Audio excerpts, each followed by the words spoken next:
Jumpa lagi bersama saya, Shinseyo. Pada kesempatan kali ini saya ingin membagikan sebuah edukasi kesehatan.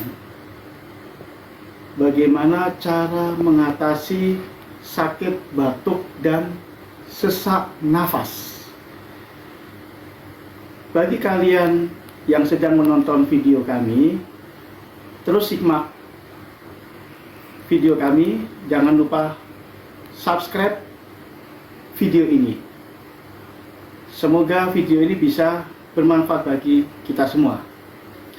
Oke, langkah yang pertama untuk supaya kita bisa sembuh dari sakit batuk adalah tekan pada titik sini.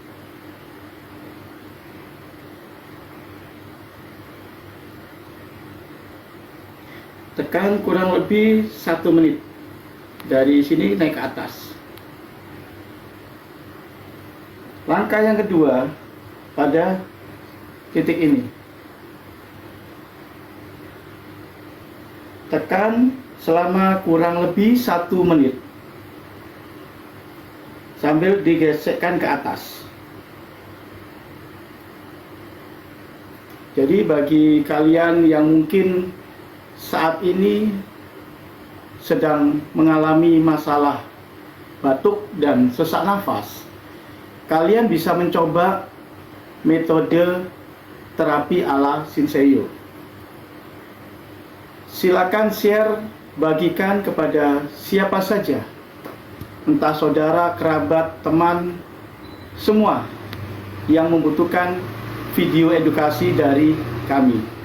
Jangan lupa like dan subscribe agar tidak ketinggalan berita dari kami. Semoga video ini bisa bermanfaat bagi kita semua. Jangan lupa like dan subscribe channel YouTube Shinseyo, lalu bagikan kepada teman-teman, saudara, kerabat, atau siapapun yang membutuhkan video edukasi dari kami. Akhir kata, saya ucapkan selamat mencoba. Semoga kalian sehat walafiat. Terima kasih. Tetap semangat.